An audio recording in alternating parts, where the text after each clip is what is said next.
নিষিদ্ধ ঘোষিত কোনো সংগঠন কিংবা সত্তার যাবতীয় কার্যক্রম সহ অনলাইন প্রচারণা, প্রেস বিবৃতি এবং সভা সমাবেশ নিষিদ্ধ করার বিধান রেখে সংসদে সন্ত্রাস বিরোধী সংশোধন বিল 2026 সর্বসম্মতিক্রমে সংসদে পাশ হয়েছে। এর ফলে আওয়ামী লীগের কার্যক্রম নিষিদ্ধই থাকছে। দুপুরে জাতীয় সংসদের প্রথম অধিবেশনে স্বরাষ্ট্রমন্ত্রী সালাউদ্দিন আহমেদ বিলটি উত্থাপন করলে সরকারি দল ও বিরোধী দলের সদস্যদের কণ্ঠভোটে পাশ হয়। সংশোধিত আইন অনুযায়ী সরকার কেবল কোনো সত্তাকে নিষিদ্ধ বা তালিকাভুক্ত করাই নয়, বরং ওই সত্তার যাবতীয় কার্যক্রমও নিষিদ্ধ ঘোষণা করতে পারবে। অন্তর্বর্তীকালীন সরকারের সময়ে এই সংক্রান্ত একটি অধ্যাদেশ জারি করা হয়েছিল, যা এখন বিলে রূপান্তরের মাধ্যমে স্থায়ী আইনে পরিণত করা হলো।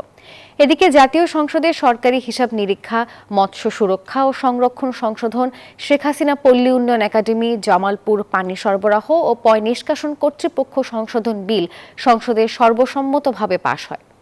এই বিলটা হলো একটি গণহত্যাকারী সন্ত্রাসী সংগঠনের নিষিদ্ধকরণ সংক্রান্ত একটা অ্যামেন্ডমেন্ট। আগের যে আইন ছিল সন্ত্রাস বিরোধী আইন, সেটা অ্যামেন্ডমেন্টের জন্য। মানে বিরোধী দলীয় নেতা নিশ্চয়ই স্মরণে থাকার কথা, ওনারা এবং এনসিপির বন্ধুরা সবাই মিলে এটা আন্দোলন করেছিলেন। সেই আন্দোলনের প্রেক্ষিতে এটা মোটামুটি বাংলাদেশে একটা জনমত সৃষ্টি হয়েছিল।